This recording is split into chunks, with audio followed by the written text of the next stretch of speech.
I'm pretty sure we all know how these YouTube videos go. You and a friend travel out to the middle of nowhere in some dead state, province, whatever. There's a car, it's either for sale for cheap, an undisclosed amount, or it's free. Now, it hasn't moved in many, many years, so as a result, it has problems, but at the end of the day, the point of the video is that you're going to get this thing started, you're going to get it out of this yard, garage, wherever, off to AutoZone we go, and we're going to shoot the parts cannon at it, and then we're going to try some unrealistic distance. We're going to drive this car, which may or may not be completely safe to be traveling these distances, and hope we don't end up like this engine here, sitting in the middle of nowhere as a seized piece of junk. That's very difficult to replicate in any other classic car because, well, either vehicles are also perfectly maintained, they don't want to drive them like that, or they're so run down, well, that market of the industry has already been done. What I would really like to see is a vehicle that's old, but it's someone's daily driver, and it's well maintained, and we're going to put it through the same torment of a road trip. You know, by chance I happen to be one of those people who owns a 40-year-old vehicle that's well maintained, and I have a reason to go on a road trip. For those of you who don't regularly watch my channel, this is a 1982 AMC Eagle wagon. It has Canadian emissions up to that year, and it is a fully and well-maintained vehicle. Actually, I'll admit here that maybe I've spent too much money on it. When I bought this vehicle in 2018, I bought it for $2,600. I have put $15,000 into parts, labor, service, testing, tools, and other various cosmetic repairs to get the vehicle to where you see it right now. But what does that mean? It's an old car with a rebuilt engine, a rebuilt transmission, a rebuilt driveline, brand new and rebuilt brakes, rebuilt suspension, rebuilt steering. All of the electrical inside the vehicle works. It looks absolutely fantastic. The interior upholstery is in excellent condition. This vehicle here is exactly what I want to look for in a video. And that is, we're going to put 10,000 kilometers on this vehicle in the next month. Will it do it? I have no idea. Now, how am I going to put 10,000 kilometers onto this vehicle?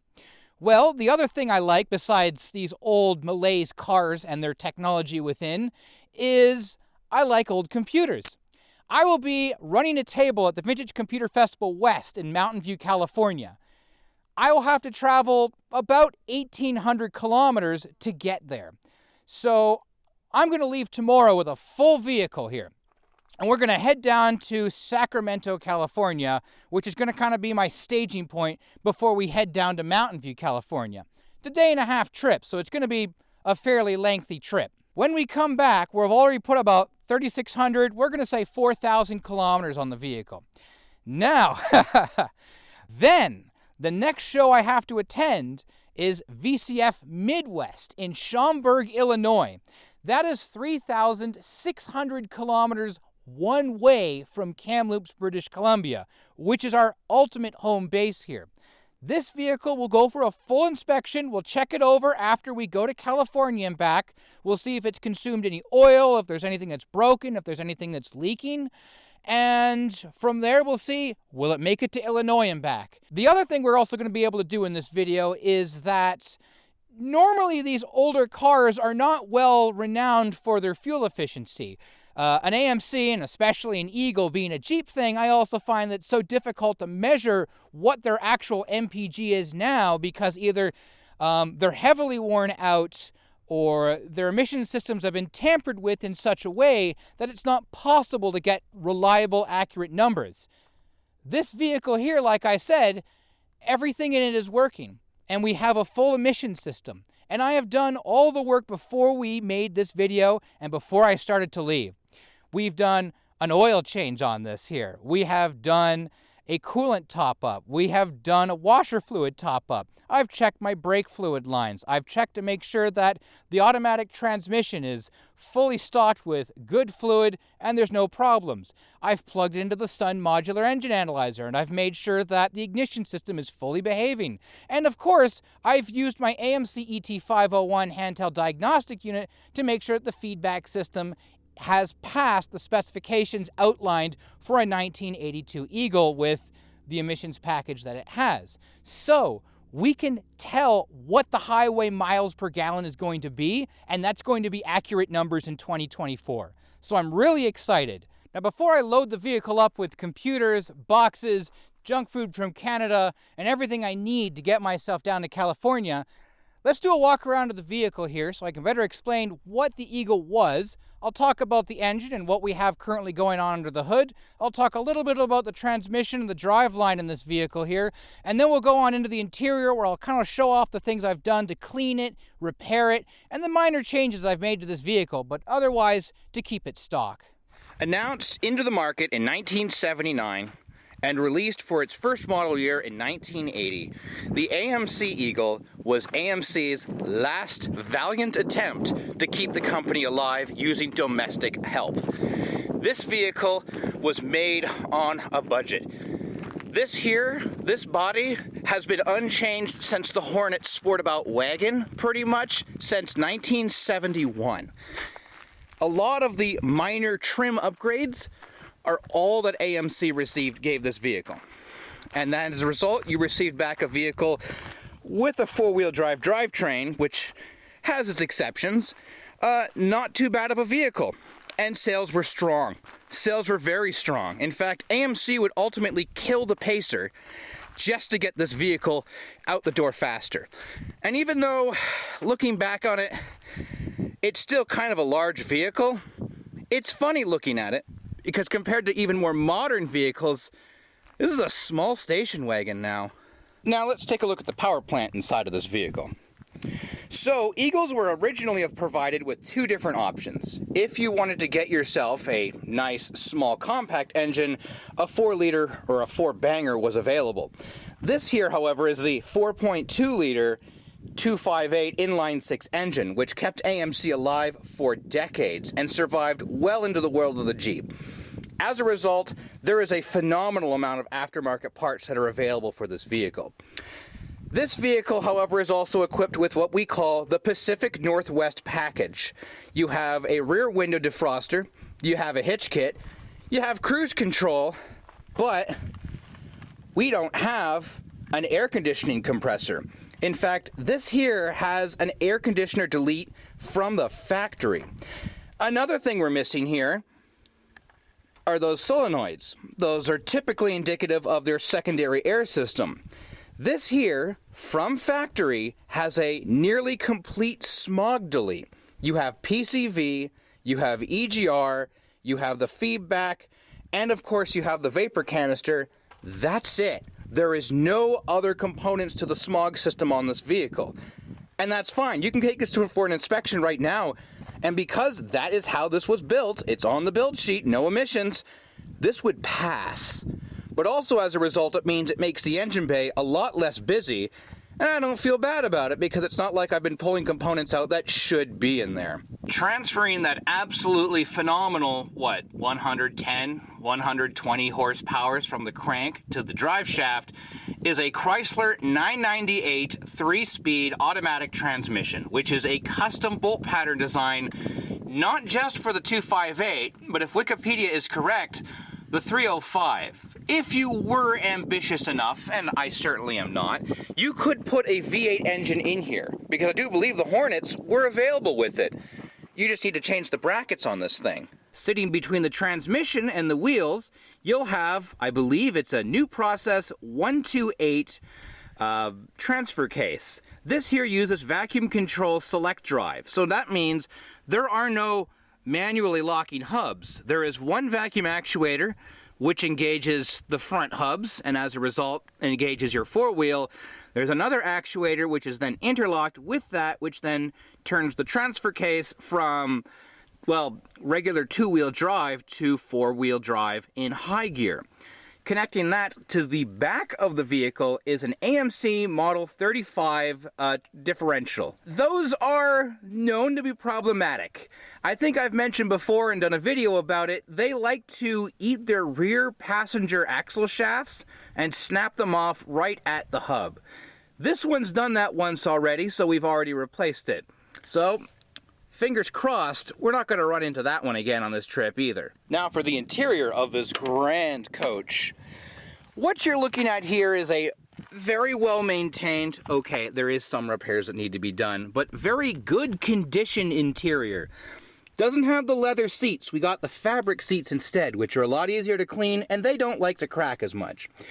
Floor shifting, as well as we have the Eagle's optional center tray package with gauge cluster. And for infotainment and communications, we have ourselves this beautiful Sony head unit, which is then coupled with our Cartel portable telephone. Yes, we have a car phone in this vehicle here. Other than that, fairly basic design. It's funny, we have these delete plates right here. So we have no power locks, no power windows, but they are available in this vehicle. But we have been given the luxury of power seats. And yes, of course, unless I haven't made it clear already with the amount of money I've spent, electrically speaking, everything inside of this vehicle works. Even your dome and map lights, which were a beautiful option. Let's also keep this available for the record as well. That odometer is 362,679 we're just rolling over to. If I didn't have so many parts on this vehicle rebuilt, that would be a very concerningly high mileage. And yet, this is a vehicle that does 20,000 kilometers a year just on regular commuting and traveling. Adding in also to our comfort and communications options, this vehicle has been equipped with a first generation Panasonic Sirius satellite radio. This here is very fancy stuff. That there is a vacuum fluorescent display.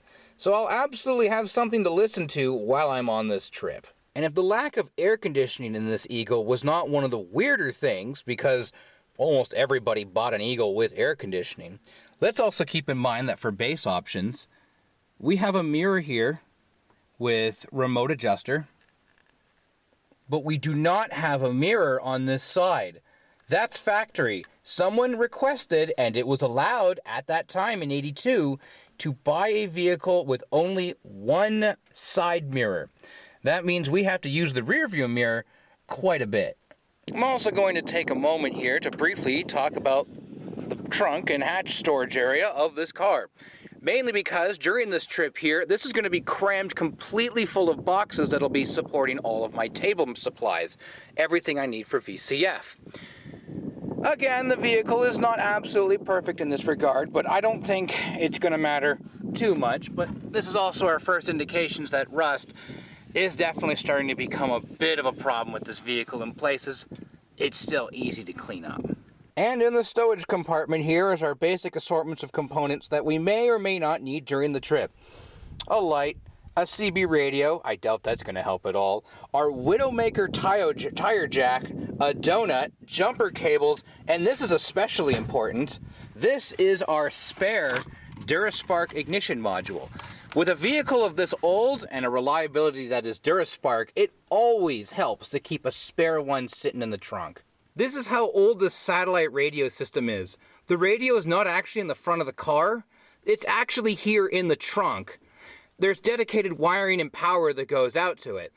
And then those two wires there run along the gasket, and there's an antenna that's living up here just on the back.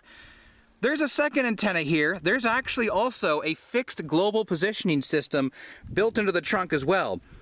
For the sake of this video, we won't be using that. Now, as for the back seats of the car, it is just as pretty in here as we saw with the front of the car and the exterior. Sure, it's a little bit rough in some spots here, but other than that, very good condition. Original AMC rubber floor mats, like more of these beautiful fabric seats. You can definitely seat 3 people back here. So in theory, plus the driver, 6 people. 5 passengers in this tiny little station wagon. And if we look up, wow, look at that. It is an absolutely immaculate headliner. I have spent my money to make this vehicle look visually appealing and also representable of an era without having like sagging ceilings, ripped seats, and all of that. So this vehicle drives around, I can assure you, it turns heads. During this video, by the way, there will be 2 GoPros recording. This one right here on the passenger side window will be what I'm mainly talking to you with. The one up here is going to be the one for the time lapse. Okay, here we go. 9:30 in the morning. We need to get Central Oregon. And off we go. And straight into a false start. For before I could even hit the highway, I ran errands, getting stuff from the dollar store, getting money deposited, and then finally stopping for our first tank of gas. Okay, you're gonna have to deal with the fact that the audio is going to sound absolutely terrible out of this camera for, well, until I can find a soldering iron, because the first thing I did was open that door and rip the headphone jack off the side of the GoPro. So, gas fill up number 1. We are at odometer 362,740. Alright, well, that was embarrassing. Let's get going.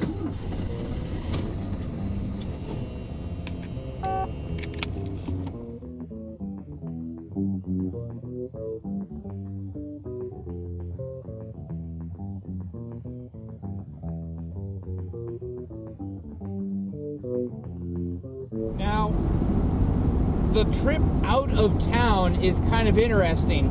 Just to get out of Kamloops is an uphill battle all the way. This is kind of a proving ground as well, because if the vehicle is not equipped to handle any other part of the trip, even to go to Vancouver, like, it's gonna fail on this hill, because it's a long, somewhat steep hill, all the way up to, I believe, 2,200 meters. It's a long way up. But if the engine overheats, we'll know here. If we suffer mechanical damage or mechanical failure, we'll know here. If the engine starts doing something absolutely horrific, we'll know here. It just means that we're going to be taking forever to come up here.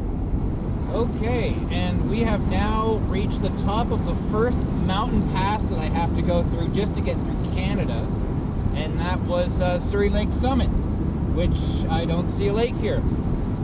So how's the car performing already? Well, no problems, not overheating, not pinging, knocking. But what is aggravating me is that there's a clunking sound that's come back. I've been chasing this sound since May. You can't hear it because now the microphone audio is all tinny and garbage, but it's weird. Like, you would say to yourself, oh, you have a bad wheel bearing, but it's not a bad wheel bearing. We checked. It's not a bad spider gear, it's not a bad carrier bearing, it's not a bad axle shaft bearing, it's nothing mechanically touching inside of the brake drums. There was actually a broken adjuster cable I had to fix when I was looking around in there, but it clunks with each rotation of the wheels. It doesn't clunk with the rotation of the drive shaft, which is considerably higher RPMs. So that rules out a U-joint, because the U-joints have been done. That rules out a pinion bearing. That rules out the pinion gear, because the pinion gear would make a loud whining noise. So, and it doesn't go away if you turn left or turn right, or something like that. It doesn't give the very indicative sounds of some sort of bearing or bushing failure. We didn't see anything metallic with the fluid when we drained the differential. I'm going to have to keep my ear out on it, but that's just one thing of anxiety that I'm going to have to deal with. Hopefully it holds out.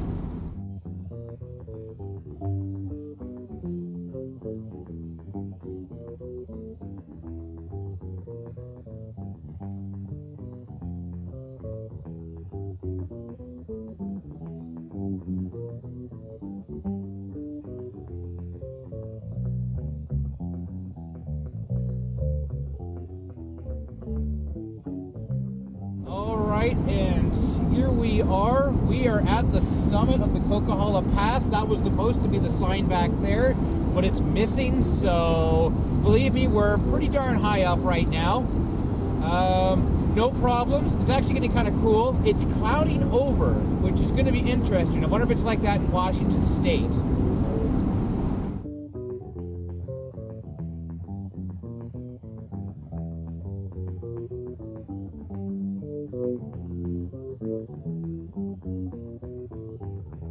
Alright, so we are just passing through Hope, British Columbia now, and going over 2 mountain passes to get to this point has earned us the right to still have 3/4 of a tank of gas left over, which is not bad at all.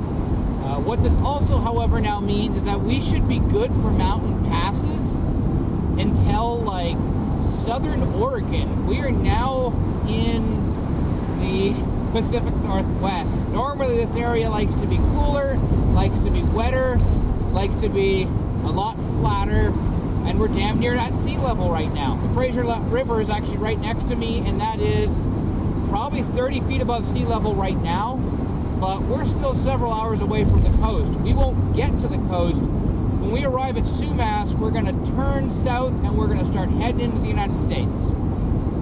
The remainder of the drive down to Sumas was for the most part uneventful, other than stopping to grab a little bit of food along the way. The border itself was, well, eventful when you have a vehicle full of old computers and a large quantity of Canadian junk food. Ultimately, though, they let me through and we were on our way down to Seattle. Okay, we are finally in the United States 5 hours after we departed, which is already running pretty darn late as it is. Alright, looks like we're heading through Seattle during rush hour. While I was heading through both the border checkpoint and I'd stopped to go pick up lunch just before I left, and I noticed that my oil gauge was twitching. And what happened there is that I was stopped and it would just drop completely off to 0. That's fine. I know what's happened here, but we've had our first, like, minor hardware failure of the trip. So the oil pressure sender for that gauge has failed. How do I know it's the oil pressure sender and it's not that I'm actually running 0 psi oil? The idiot light on the dash hasn't lit up. That turns on if there's less than 10 psi. That starts wigging out if we go below 30 psi. So we're still really, really good. Okay, let's keep going then. Traveling from Sumas to Interstate 5 is a little bit of a scenic route. The more competent person would travel further down Highway 1 until you got to Aldergrove or maybe even Peacearch if you really wanted to go out there. But ultimately, it does get you to the highway. Alright, and here we go, on to Interstate 5. Finally, in theory, with the exception of a few stops at gas and food, and, well, for tonight, it's straight on to Sacramento from here. 250 miles to the other end of Washington State. 84 miles to Seattle. So that puts us around dinner time in Portland. Now I'm looking for cheap motels for a place to stay for the night, and I gotta stay the hell away from Portland, because if there's anything in the Pacific Northwest that's expensive, Seattle and Portland. I'm still hoping, looks like we'll probably be on the road until 8 o'clock at night, 8 or 9 o'clock tonight. Alright, well, I got no choice in that matter. I knew I should have gotten Adrian's phone number. Ugh. After stopping shortly after just to have a quick meal, I continued on my way until I reached northern Seattle. At that point there, I decided, you know what, it's probably time to get gas before getting crushed in rush hour yet again, and then trying to push on as far as I could into the evening. Okay, we are on the north side of Seattle. I am stopping for gas because I got a quarter tank left. In we go. 1 mile, then turn right. 363,149 is our odometer reading. We added 13.108 gallons at a price of $4.45 and 9 tenths. per gallon for sale of $58.45 American. All right, let's keep going. And through to Seattle we went, and then on our way to Tacoma, through Olympia, and then further down into southern Washington state, at which point in the evening I realized we had our first concerning malfunction. Finally, it's 6:45. We're 100 miles away from Portland. We are on the south side of Olympia. It should be, for the most part, clear highway all the way to the Oregon border.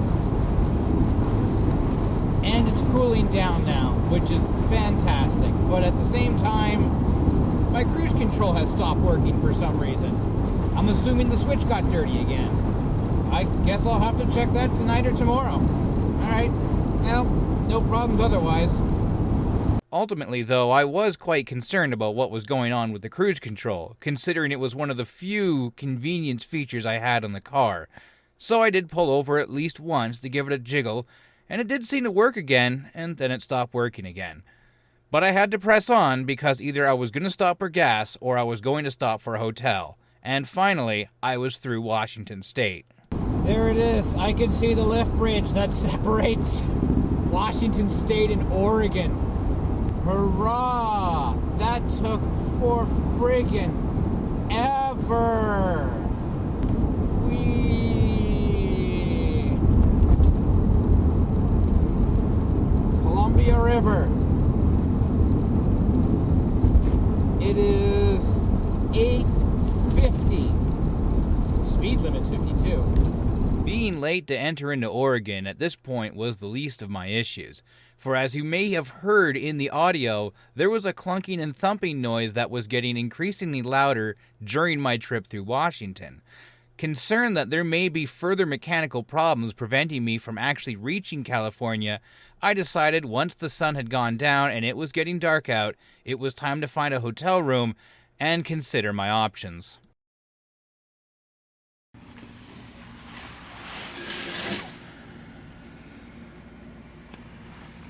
Oh, it rained. Wow. Good thing I changed that hatch gasket before I left. Okay, I feel moderately refreshed now that I've been able to wake up and have a shower. Am I well slept? Well, let's just say that the bed was okay. Too hard for my liking. Anyways, I had left myself until the morning to consider the question, do I want to turn around and go home or deal with the risk that we may suffer a fairly major mechanical breakdown on the way to California? Okay, now that I have everything in one place. So I know this has been a problem since May. I've been chasing this thing since May. Like, lift up the vehicle, like check the wheels, check the bearings, try and see what the lashing is, go in to actually look at the diff. We found no wear. We found the fluid was black for some reason, but we couldn't see. There was no metal shiny bits in there. There was nothing broken. There was nothing out of the ordinary. Fluid level was fine. It hasn't been leaking out. Why do I continue to say that it's something in the back end? Simply because the drive shaft is spinning way faster than the wheels. And it's here, and I can hear it behind me. So it's not the front axle doing anything, it's the back. Well, I've put 2,000 kilometers onto it even before I went on this trip. We've already put several hundred kilometers onto it now. It sounds no different than it first started to happen in May. In fact, it went away and then it came back. And then it went away again. You know what? I'm going to continue on with the drive. Okay, let's go load up the car and keep on our way. I hear it's raining outside. Okay, let's see how she starts after a full day and a night.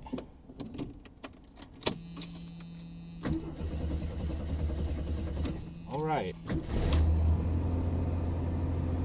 Just like that. The first order of the day was to get more gas. Okay, odometer is 363472. This was all highway driving. We refilled it at 1/3 of a tank, giving us $9.797 gallons, 4.79 and 9/10 for price per gallon, total $47.02 American. There we go. All right, let's get back on our way. We have a lot of driving ahead of us. The traffic was light, the weather was wet. Ultimately, I wasn't going to be concerned too much about what was happening on the road, more as I was going to be concerned about the temperature from here going onwards. You know, with all this rain and the clouds here, the current temperature is... where is it? There it is. 21 degrees Celsius, 64% humidity. That's actually not too bad. My concern is not going to be any of the weather through Oregon at this point. Last time I went through here, I was doing it in the afternoon. Southern Oregon was just hot, lousy. It's more my concern once I hit Redding and once I hit that area there in the valley as I head towards Sacramento. So last time I did that, I was doing it just as the sun was setting. It was warm outside, but it was manageable by then. In 2013, I took that there, again, no air conditioning, and I just broiled in the afternoon heat. Oh, it was garbage. Unfortunately, we're going to have to do that again. So I'm not entirely sure what it's going to be like, because my concern is the last time I went there last year, this time at night, even at night, it was still like 30-something degrees outside. It was hot. Well, we probably won't see that for another 6 hours, so... Okay, I think I'm starting to figure out this quirk that's developed with the cruise control. I'm still pointing my finger at this thing like it's going to be a very dirty switch here. So, I turn it on, I come up to my speed, and I set it, and it's totally happy. Like, it'll go on for, like, miles and miles and miles and miles. There's no problem. If I hold the button on the end, I can actually coast down as well. But if I tap on the brake, which is the cancel, it disengages, but then it won't let me engage the cruise control again. It's locked out in some sort of a safety mode. Now, if I stop the vehicle and then continue driving, I can set the cruise control again. So there's a safety that's being activated that says, no, I'm not happy with something, you're going to have to stop the vehicle before I'll let you engage it again. I mean, it's a good design, but I really wish I knew what it was. So I'll try and see if, while I'm getting the microphone for this camera repaired, I can also see if I can spritz some contact cleaner into here. Because what this tells me otherwise is everything else in the cruise control system is good. Like it's running right now, and there's no problems. But I just have to tap the brake and it won't work. There's only one other variable I can think of, and that is, next time this happens, I don't turn the cruise control off. I just slow down and stop, and then pick up again and try and resume and see what it does. Eventually, the rain did stop, and with the cruise control starting to behave again, I was a little bit more relaxed that I was finally able to pop out some mini discs and listen to some music. Okay, calm cruise. I know Sark loves mini disc. Why not in the dash? Ooh, can't be too happy about that one. YouTube jokes aside, the entertainment system in the vehicle was performing absolutely flawlessly. Mini discs played, CDs worked in the CD changer, and I could just switch to the satellite radio if I wasn't at all happy with what I had in my selection. However, the hills were beginning to show up, and it was beginning to get more mountainous.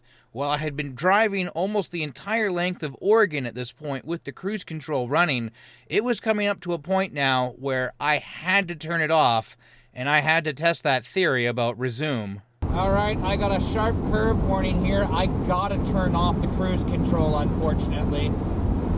So I do a tap, and it's off. So I will leave. Won't touch the controls.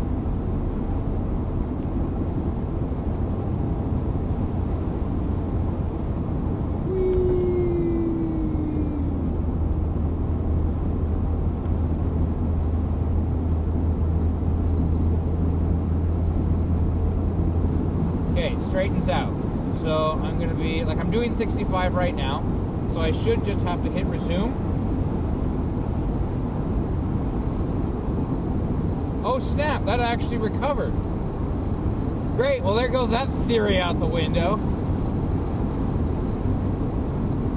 Still wildly confused as to what on earth was going on with the cruise control, but at the same time being relieved that it actually worked at all, I pressed onwards through Oregon. Grants Pass, Medford, before finally stopping in Ashland, not just to get fuel for the vehicle, but to give it an inspection before we deal with one last major hill and then arriving into California. Ooh, Sinclair. Okay, let's give this a try. I haven't done a Sinclair gas station. Would you shut up, please? This will do. Go in here, clean the windshield. Okay, so gallons added 13.137 at a price of 3.999. Fuel sale $52.53 American. Whew. And our odometer is 363,887. Let's get going again. Okay, we have reached the portion of our trip that I have been the most nervous about ever since we left Kamloops. Right before the Oregon-California border, there is one long, tall, slow hill. I'm gonna kick out my cruise control because there is no way I am going to make it up this with the cruise control on. But now I have to be careful because I'm pretty sure we may risk boiling over the engine as well. This is one of those hills where there's signage warning saying if you have air conditioning, turn it off now. I haven't actually tested this car on hills this steep since I did the tune-up. So advancing the hell out of it there could only cause anything to happen. Well, here we go. Sign right there. Sacramento, 290 miles. We are almost freaking there. We're looking at an arrival in 5 hours. 5 hours to get there. We're almost there. I'm going to be a lot more relieved once I'm in Sacramento. It's not the Bay Area, but it's close. Then I have access to friends, tools, and a bit more knowledge of the shops in the area. And here's the hill.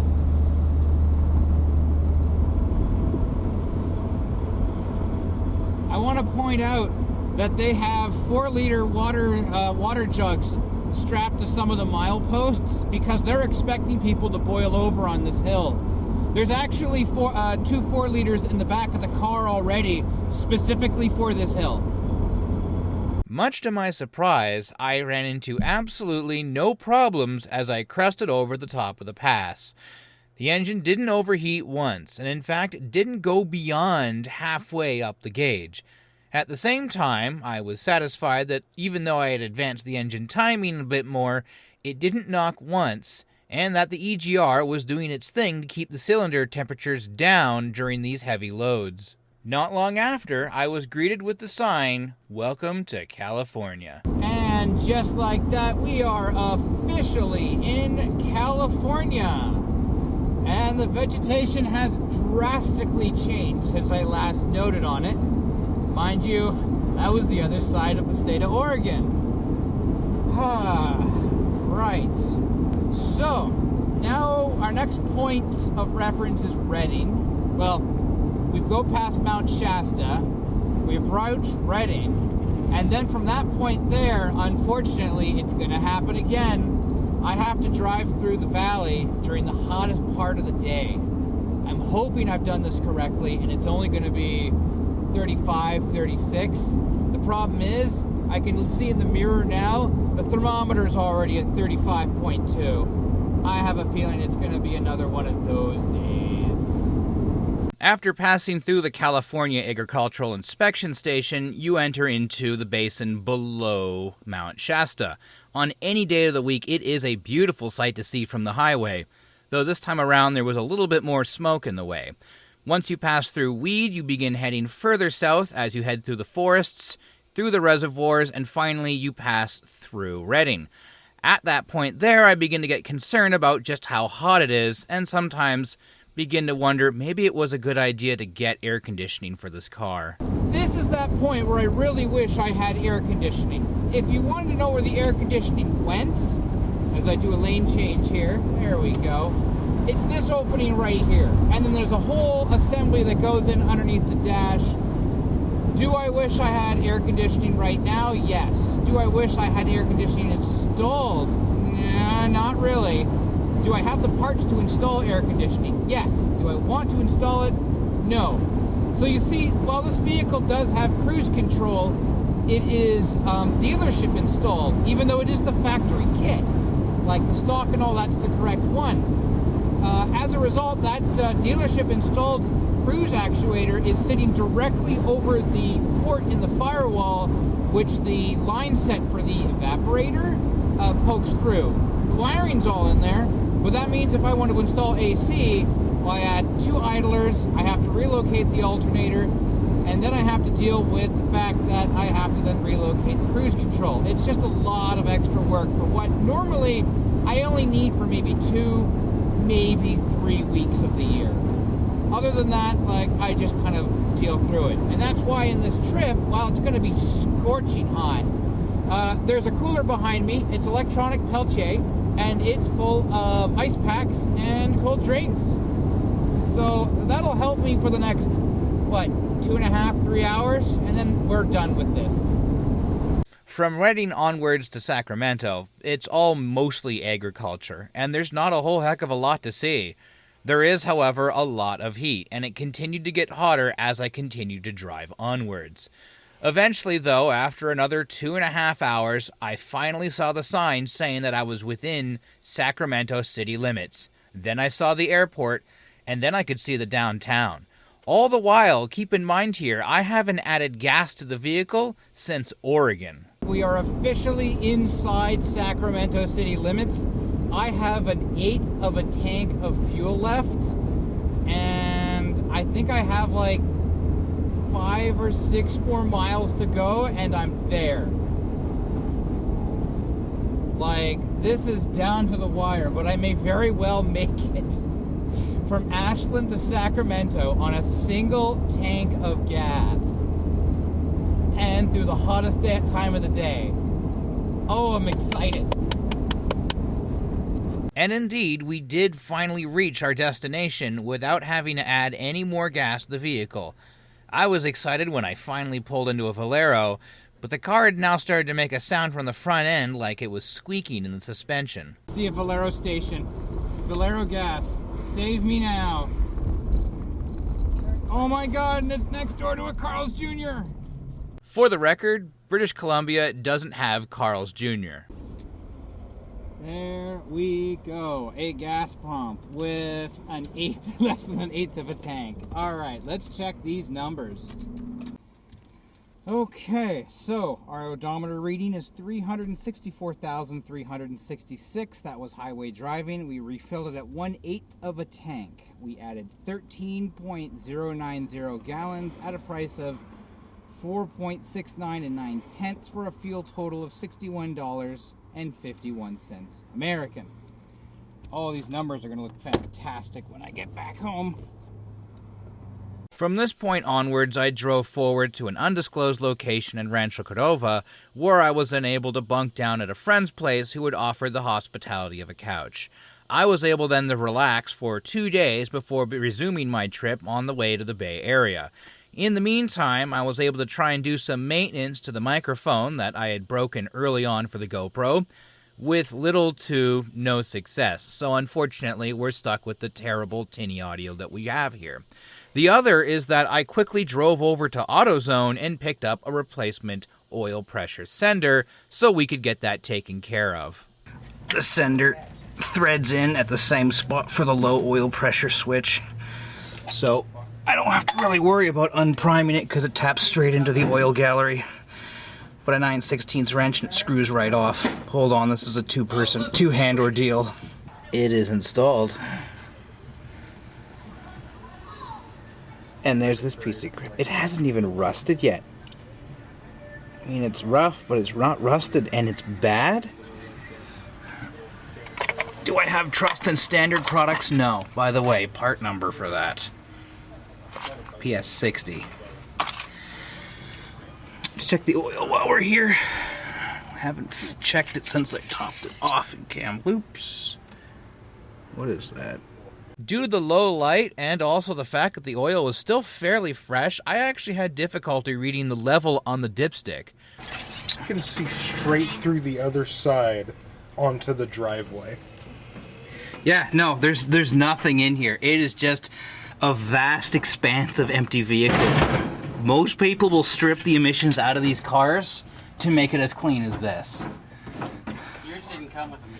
Yeah, no, it came with nothing. Look at that, look at There's that. a cold air intake.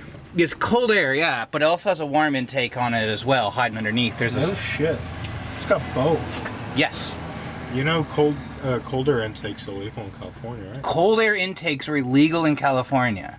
Yeah. Really? You didn't know that? No. No. Yeah. No. They're illegal on a registered car in California. They're illegal on a registered car in California that requires smog. Yes. Okay. So if you were to Yeah. do like the Healdsburg or West Your car County, is completely illegal as it is legal in your province. I know. As long as it matches the decal sheet. Here As in it matches the California, decals, yes. Actually. That's why that's why I wish just to get it for the record to set the bar to go to a California emissions. What You didn't is hear it that from me. thing? but What is they- what thing? This shiny. That's a new master cylinder. I changed the master cylinder before I That's left. your brakes. Yeah. Oh. And behind that's the brake booster. And the cruise control's living behind that. It's that silver box over there.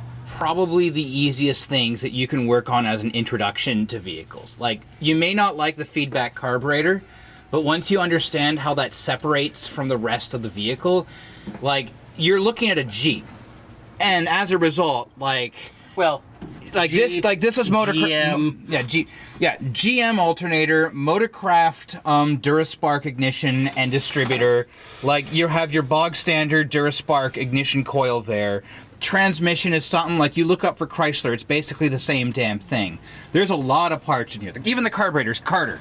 And there's a version of this Carter here that doesn't have feedback. So even then, like, understanding the Venturian circuit diagram for it is great. A zero interference? This is an interference engine. It has a timing chain. The timing chain was changed when it was rebuilt. It's actually kind of... So I actually did the timing chain twice on this. The first time... Actually, I did it once. The first time I went in there because I wanted to renew the head because I was having oil and blow-by issues. And I changed the timing chain, but I didn't prime the sprockets before I closed it up again. Yeah. So I chewed up the sprockets on it pretty badly. If you check his website, he's been through this. I've been through and through. Top to bottom. Yeah. Why the empty void? Is it for the wires? For No. the bigger engines. So because the body you're looking at here goes far, I can find date back to the early 1970s. So you could put in a larger engine. Yes. There's even space right here. I know. Well, that's because if you have air conditioning, the air conditioner compressor goes here, and underneath that, the alternator drops down.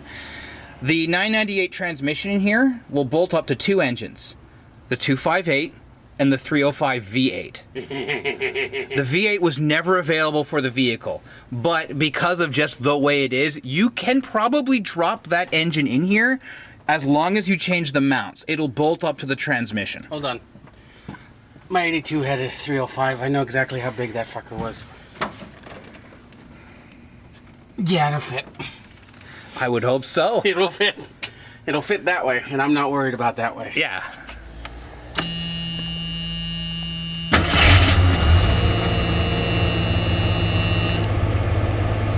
Very nice. There isn't a whole heck of a lot else to show here besides, well, we were all getting our exhibits ready. The person I was staying with was also having a table at VCF West. So the night before, we got our vehicles set up and packed and ready, and then the next day, we headed on to Mountain View, California. I don't have an overheating issue. I don't. Good God. All this coolant in here. There was an iMac hiding underneath your spare tire. Yes. I don't have a drinking problem. You maniac. Okay, so we have a little bit of a carpool going on. You are Dean. You'll be riding. Dino. He will be riding with us over to the Computer History Museum. All right, let's go. And I will spend the time trying to figure out where the camera is. Oh. The last leg of the trip down to Mountain View was fairly smooth flying. At this point here, I was satisfied that the engine was not going to suffer any sort of major breakdown. We did still have the clunking that was evident in the back end somewhere, but it wasn't getting worse, and it obviously wasn't improving either. And cruise control was still kind of doing its thing, where it seemed like you could set it, it would run for a while, but if you canceled at any time, it wouldn't let you resume until you dropped below the minimum speed or just simply stopped.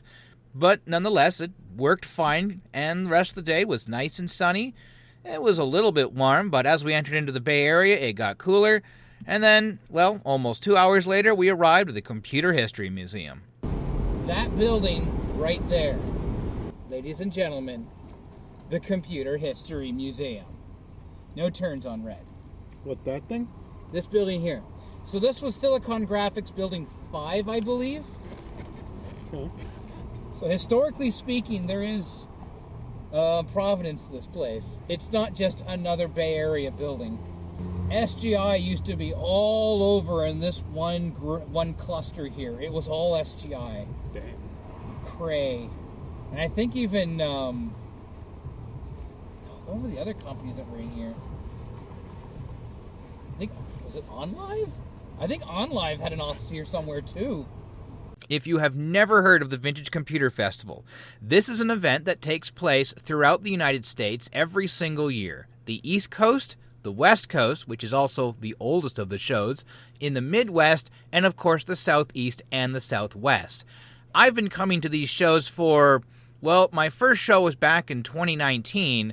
I visited VCF West last year, but this year I wanted to exhibit, and my table was all about apricot computers, and it went absolutely great, as you can see here.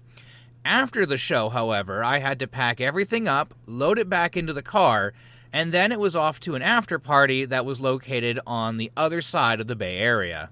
Turn left, then turn left.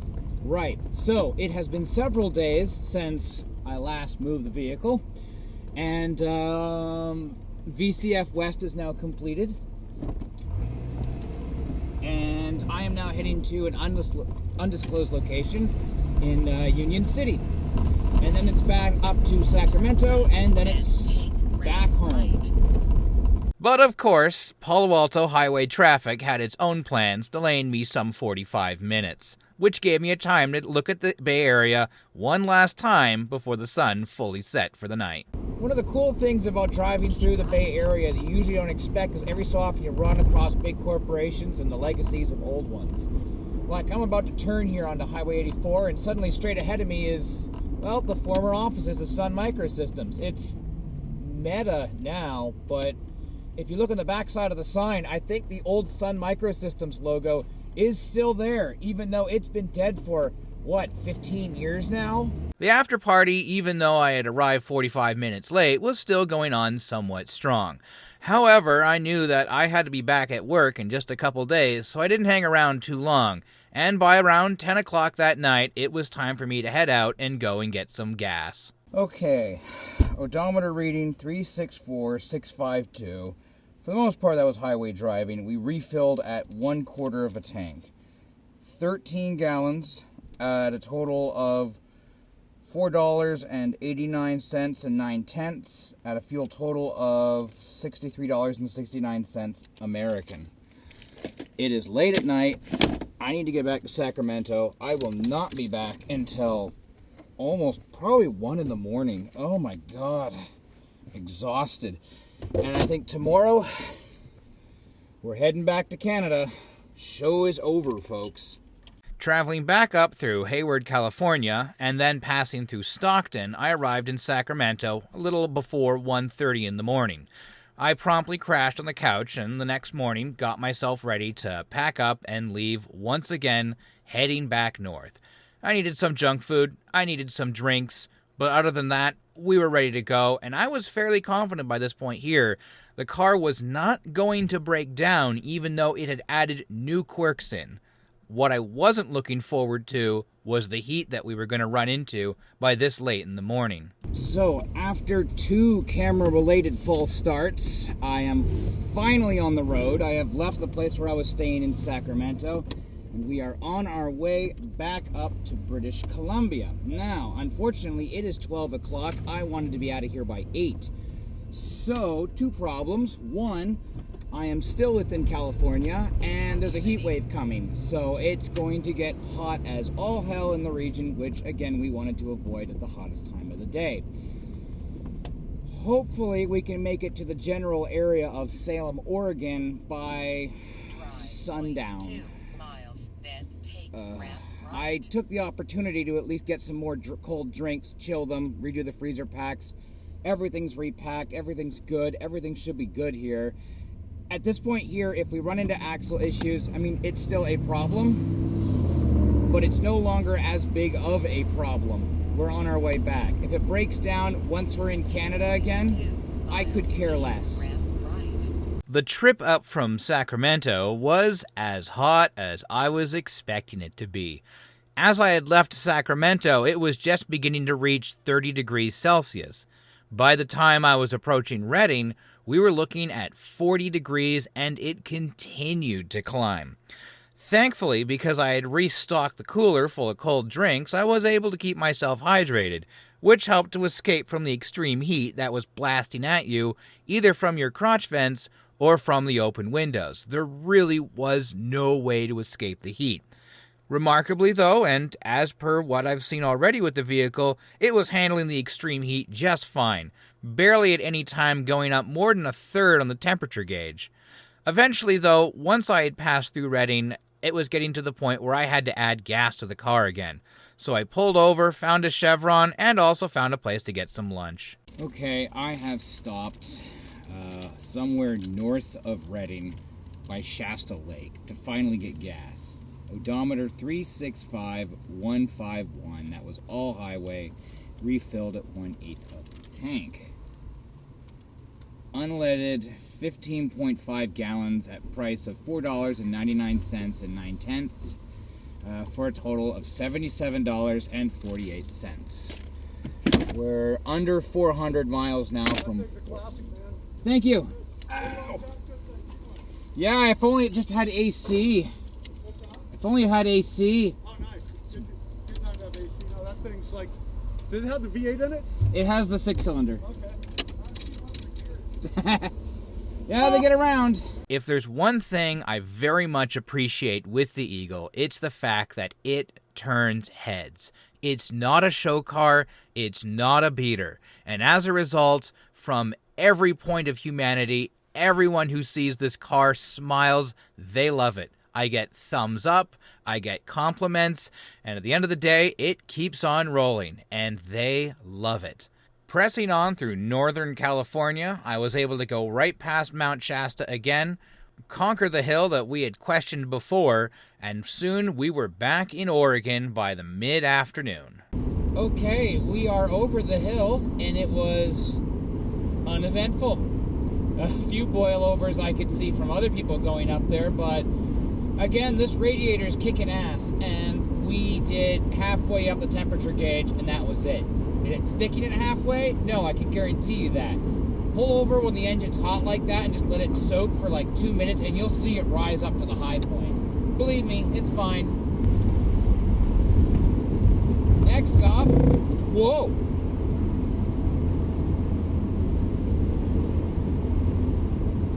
What the hell was that? That was something that was going to come back to haunt me later on in the trip. For right now, because it's so hilly, I had no reason to be engaging the cruise control, especially since it has its no resume quirk right now. But what I would find out later, once things began to flatten out, was that my cruise control didn't seem to want to work now at all. Since I don't have much else to be doing right now besides listening to music, I'm thinking about exactly what my plans are here. So it is just past 6:30 in the evening. I'm not even in Roseburg yet, Oregon. I'm still on track to basically end up in the same general area that I stopped at initially on my way down here. I have received a request from a friend who said, like, if you need a place to stay for the night, you want to save a couple bucks, you can crash at my place and you can leave in the morning. And I appreciate your hospitality. I know you're watching this right now. It's Sunday right now. Tomorrow's Monday. In Canada, tomorrow is a holiday, so no one's working. But here in the United States, people are going to work. And I'm still at least 6 more hours from your house. So I appreciate you offering a place for me to stay, but I'm not going to wake you up in the middle of the night on a work night. At this point here, I had doomed myself not to have dinner on time and opted to instead skip it and get it when I get to the hotel. By now, it was also late enough in the evening that the sun was getting quite low on the horizon to the point I had to use the sun visors, something that I'm very glad that I had repaired a little while before. These are nice. When I had the headliner done, I asked them if they could use the extra fabric to rebuild my sun visors. What I also supplied to them was I have new visor swing rods, or whatever the hell you want to call them. So the original ones that AMC would use are plastic, but those ones like to break a lot, and they're kind of chintzy and dumb. However, I found that 1983 and 84, and possibly all the way to 1987, use metal ones. Or someone's already upgraded them and grabbed them from an older AMC. So as a result, I had them switch those in. And it's so much nicer. It's nice having sun visors. I went with this car for probably 2 years without sun visors. No, 3 years without sun visors. And for days like this, it was miserable. I hated it. It was also at this point here that I began to realize the cruise control did not work at all. Well, the sun has finally gone behind the mountain, and I'm at the 200-mile mark in Oregon. So I'm somewhere around halfway through the state at this point. It is finally cooling down. It is only 33.6 degrees inside the car now. I can open a window, but I have the crotch vents open, so that's good enough. I think I've drank most of my soft drinks at this point, but at least those are still cold. And probably the most aggravating thing is that the cruise controls decided to act stupid again. Now it's just not totally working. Wait, there's a rest area here. Let's try this again. So we're going to go into the rest area here.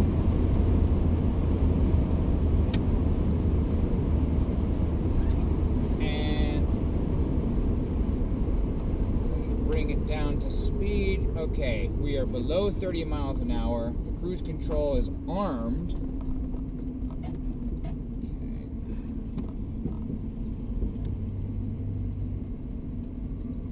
So we'll just carefully go straight through, trying not to hit anyone.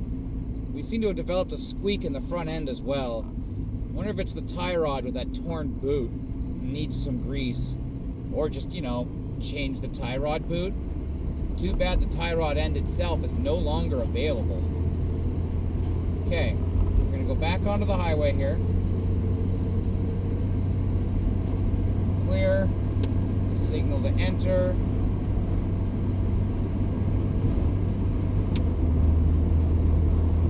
Oh, cool. Stop traffic ahead. Prepare to stop. That's just my luck. Okay, so we're going to get ourselves up to speed. I'm going to hit the button. What happens if I take my foot off the pedal? No, it's dead. Nope. Okay, cool. Alright, so really this frustrates me a hell of a lot more than the axle or whatever the hell's blue balling me in the back there, making these horrific clunking noises and then shutting up for like periods of time and then coming back. Like, it's got to be looked at.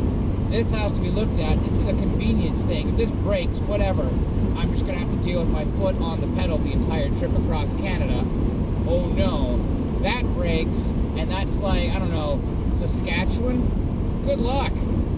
This evening would be full of nothing but frustration. Even if it was just a cruise control, now I was dealing with weird traffic congestion and construction, which was like, hurry the heck up, because obviously now it was not going to be possible I was going to be making it into Washington State in any meaningful amount of time or acceptable hour. Eventually, I was able to get into Salem, at which point I began to discover hotels are expensive. The first hotel I went to wanted $153 a night. The next place I tried to go to, which was a discount motel chain, didn't have any available non-smoking rooms. Finally, I crossed the street, found the cheapest hotel room I could get at $80 a night, and I called it quits there. The next morning, after the key drop, I headed straight for the gas station next door. So, we added from a full tank, 17.448 gallons.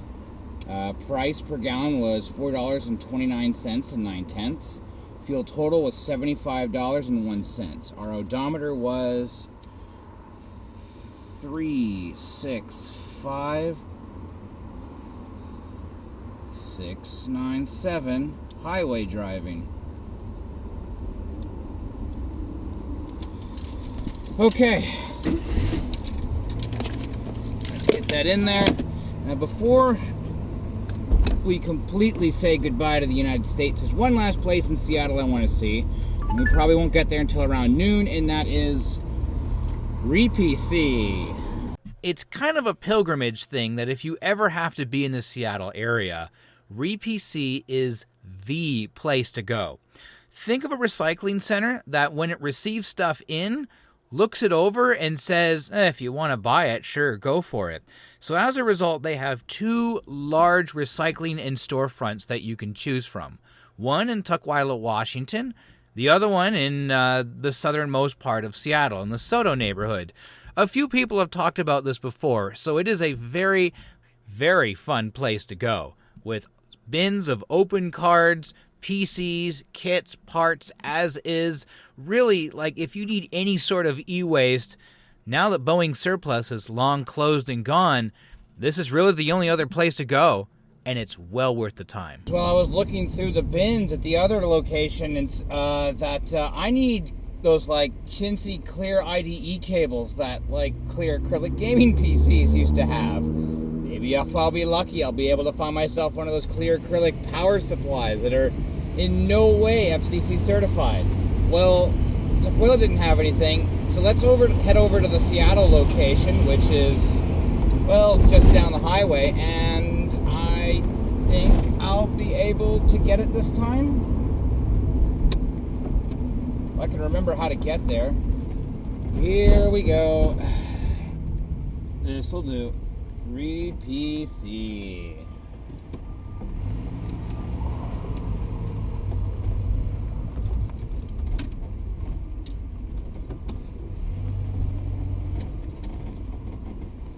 Okay, and I'm gonna dig through this place here, so one moment, please.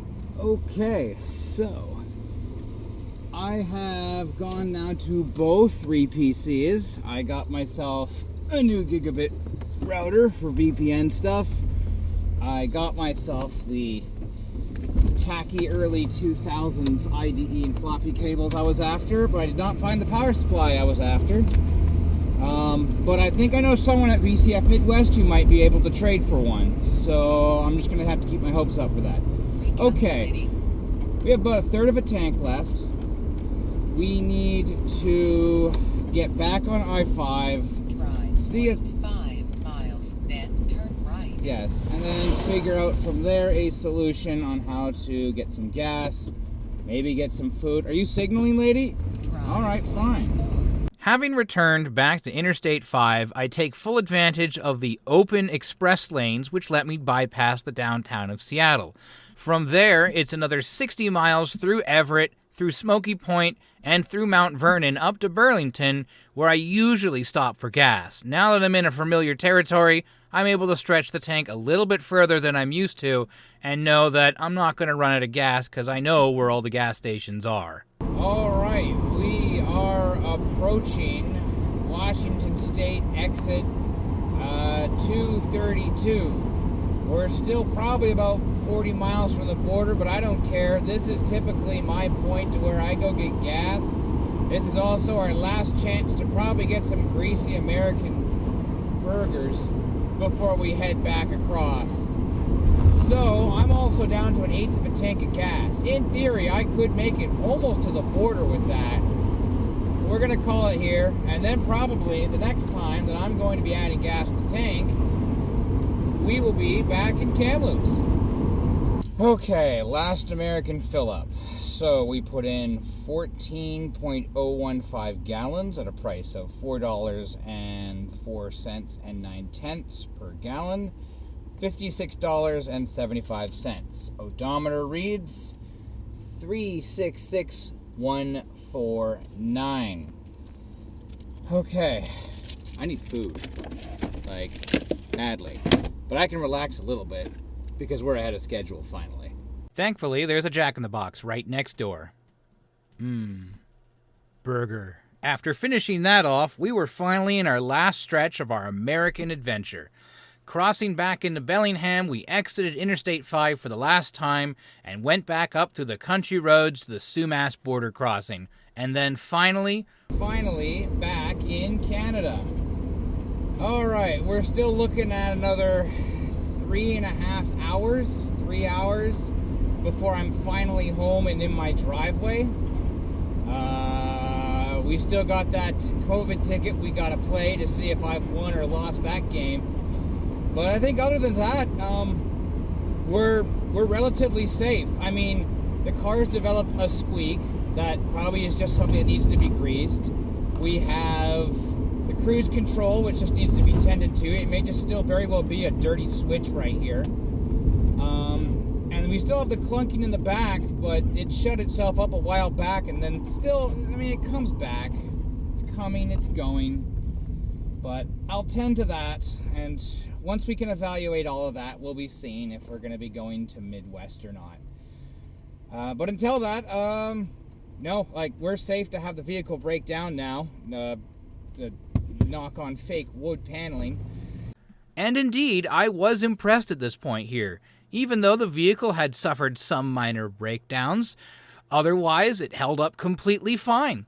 So as I was driving down Highway 5 and crossing over the Coquihalla, and as the sun began to set, we were in the home stretch. Now we only had one gas station left that was ahead of us to deal with, but other than that, the weather was beautiful, it was cool outside, it wasn't raining, the traffic was light. Nothing was going to stop me from getting home that night. Okay, the last tank of gas on the trip at the exact same gas station we started at the exact same gas pump. Odometer reading 366,485 kilometers. That was all highway driving. We refilled it on 1/4 of a tank remaining. And that means we added 46.006 liters at $1.75.09 per liter, or 175.9 here in Canada. We did $80.92 in total gas. Alright, let's get this car back to the house, unloaded, and I have to get it to work tomorrow. So let's break down the totals for all of the gas fills that we did during this trip. A grand total of 3,745 kilometers was traveled. We consumed 458.97 liters of fuel. The cost for all of that fuel came to $749.79 Canadian. Amazingly, I am under budget by $250 on fuel. Now, what does that mean for miles per gallon? This is where the math starts to get a little complicated, and there were several ways to do it, and I was having difficulty with them. Normally, when you do an MPG calculation, you're calculating this on a tank full to empty.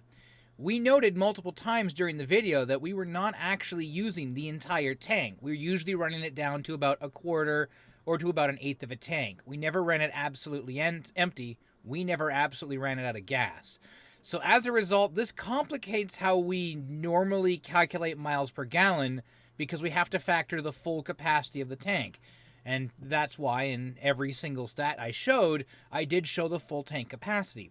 If you wish to do these numbers yourself, you have all the information in front of you.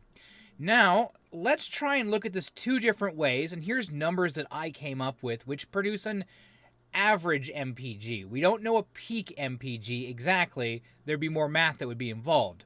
So if we consider that I traveled 2,327 miles, and we consumed 121.247047 gallons of fuel, this comes to a calculation of about 19.192 miles per gallon for the entire trip. The other way we can do this is we can take a look at the fill-ups for every single tank we had and the MPG that my, albeit flawed, formula was generating, and then we take those, add the 9 together, then divide it by 9, and that would give us our average miles per gallon based on those numbers. That gave us 17.17 miles per gallon, which is even worse, but there we go. If you would like to do these numbers yourself, you're more than willing. I am trying to include the spreadsheet here, which shows what it's supposed to be, so this is a lot more helpful, but this is the raw information that was collected on this trip. After a few solid days of rest, I determined it was finally time to start looking over the vehicle and see what had to be fixed. All right, it's inspection and maintenance day. I've got the car emptied out, and now I'm finally able to start looking over what the hell happened. So we had a number of things develop during the trip. I think we still have our axle issues, but let's start with a fluid check. So yeah, that's still looking pretty good for what it was. Didn't put it all the way up. That's still good. We used all of that. Yeah, the radiator looks fine. I don't see any problems with leaks here. Okay. There's a little bit of spray up there, but do I see anything here? No. No. I have some oil here, but that's these 258 valve covers, even the aftermarket metal ones, are just, they never seal. This is a quart gasket with RTV on both sides. It works for about 1.5 to 2 years, and then it starts leaking. This oil here, that's fine. That's fine. I guess this grommet here has begun to harden up, and as a result the PCV doesn't fit perfectly anymore, but that's what we're seeing there for oil. You feel underneath the fuel pump. Now there's no fresh oil underneath there, so that's still good. Okay, how much oil have we lost traveling to California and back? Okay, try that again. Let's just have it on the add mark. That's more like it. Okay. We're about halfway up. It's not too bad. Okay, so I can probably add a little bit of oil here if I can get it back in. There we go. I mean, I'm sure the transmission fluid is doing fine. I mean, I can't level check it, but nah, it doesn't look brown or burned or anything. Nah, it smells fine even, so safe to say the transmission's okay. I have no leaks around our new oil pressure sender. I should cut open the one that failed on us to figure out what's going on there. Let's check the air cleaner. If these vehicles have blow-by, typically you will find that with a brand new air cleaner or a new cleaner element, it's all oil soaked around the breather port. Nah, it's fine. No. It's dry in here. So, looking good. For the creaking noises we were having, I've kind of gone over some of the usual suspects with the grease gun. So I've hit both sides of the tie rod ends with grease. I've done the upper ball joint with grease. I can't reach the lower ball joint, but that's been greased within the last 6 months, so that's fine. The problem, I believe, is actually our aftermarket spring perch. Now, originally, these spring perches here, it was just a bushing with a metal rod that goes straight through and bolts to the upper control arm. Those are not available, but there's an aftermarket one that's kind of expensive that goes in its place. And I've had questions about this. So it has a grease fitting. You can just kind of see some grease I put in there as well. When I first got this, I thought it was not pre-greased, so I decided to add grease to it. And there's a bearing now on either side, and they're sealed bearings. So I hydraulically forced the bearings out. So I had to remove grease before I could press those bearings back into place. And what's happening is that since you can't add grease to this without forcing out the bearings, and eventually it will gum up because you can't get grease traveling through the bearings or the outside surface where you can just force more grease in once it washes away. I've just tried spraying white lithium on there. I mean, it's feel good. That's not going to last forever. I'm not really happy with this. There is another solution, which is just to simply replace the bearings with other bushings, and that apparently works a little bit better. Now, the cruise control. Electrically, we haven't gotten to that, but mechanically, I already see a problem. I know for a fact it was not like that before I left. Eagles are not typically designed with this style of cruise control pickup. It has it actually in line with the speedometer cable way the heck over there. And that's because the axles on these four-wheel drive vehicles moves around a heck of a lot more. And what has happened is there's supposed to be a magnet there that's glued down, and then there's a zip tie that goes around. This was allowed to get in contact with the zip tie, and that has bent this. It broke the zip tie, and then at some point we lost the magnet, which is now, it could be anywhere between here and California, so consider that gone. I will have to now see if this is damaged at all. I think for this here, I'll just have to clean this up, find another magnet, and I'll have to go from there and see what happens. That would be tragic if this is no good anymore. But I do have the parts to convert it over to speedometer cable driven. It's just kind of a pain in the ass because there's a lot of stupidity just to get this thing pulled out of the dash. Leak-wise, check it. A little bit from there, I should just tighten that a bit. The bell housing looks greasy, but it's fine. A little bit more on the transmission, but the fluid level there is fine.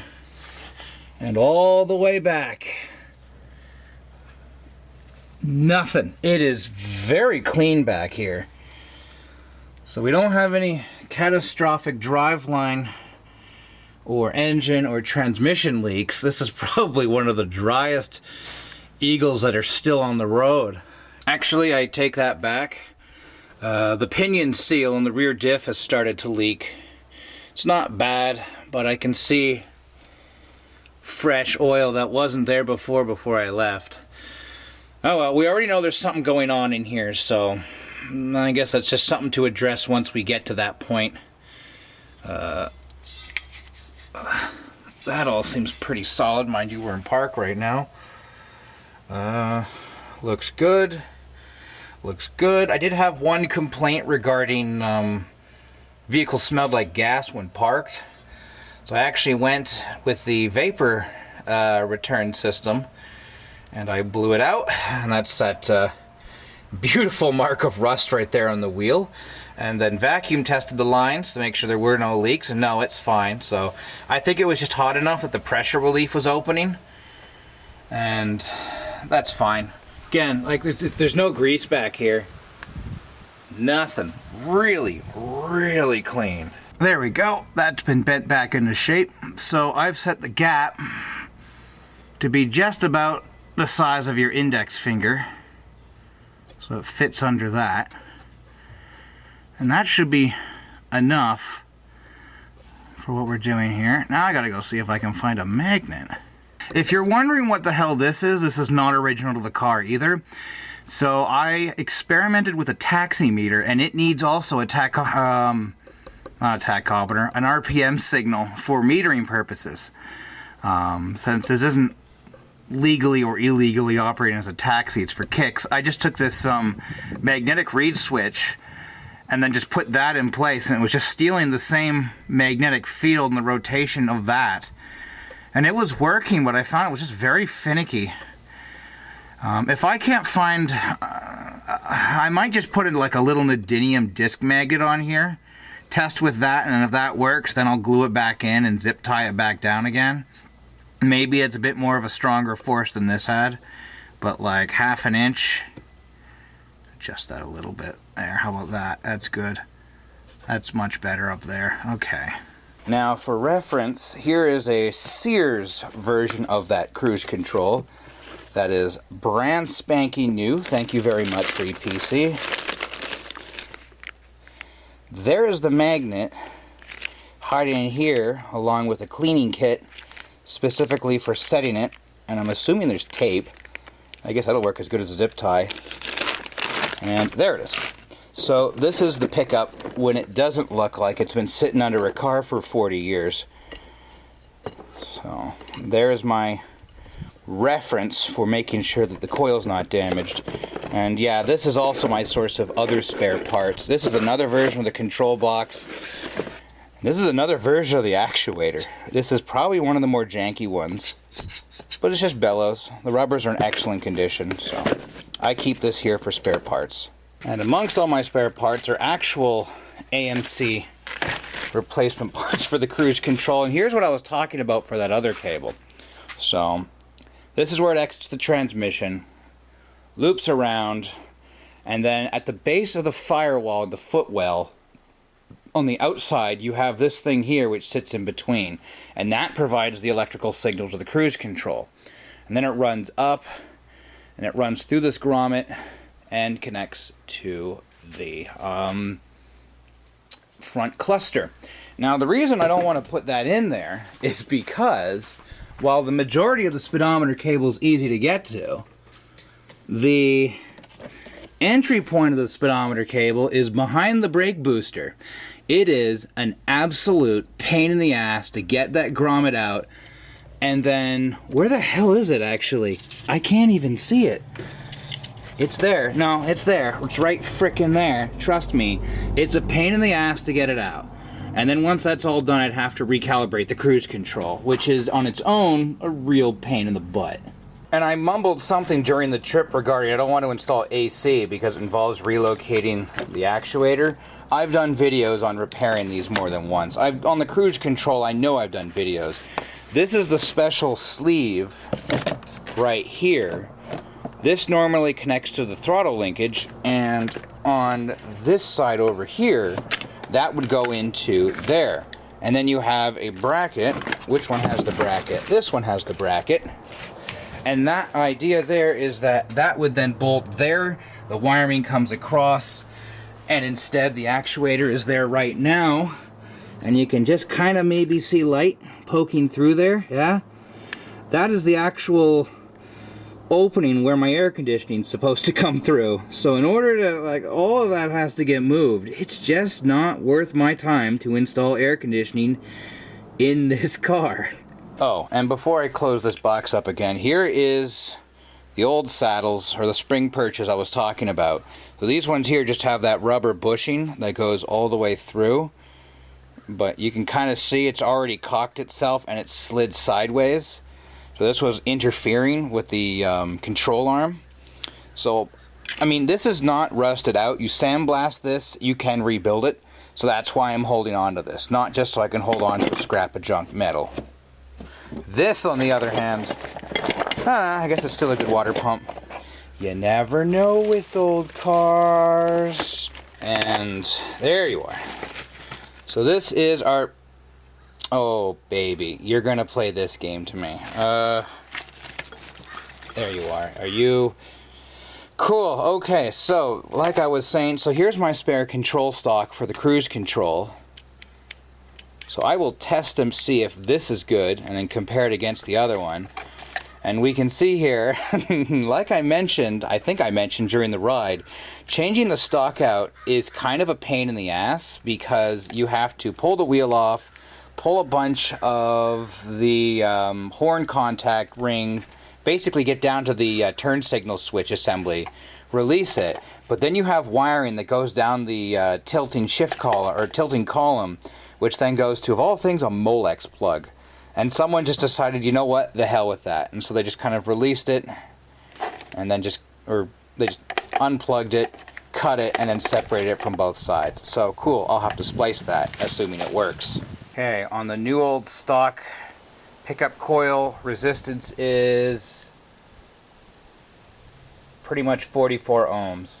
And the one installed in the car is 43 and some change. So the coil is not open. Now, you gotta believe me here, I've tested all of these. It's fine. It's not scratchy or weird or anything like that. So the control has behaved. Okay, what I'm gonna do is I'm gonna clean up the connectors, spray some deoxit into them, pull out the control box, test at the harness connector there, and then maybe burnish the connectors, and that's all we can do with the cruise control, unfortunately. Or at least not without swapping the box.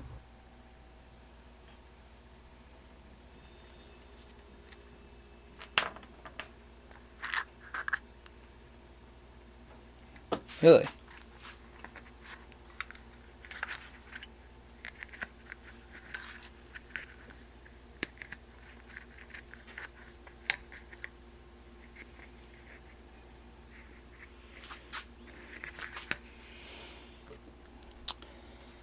Look at the contamination that's inside of this thing.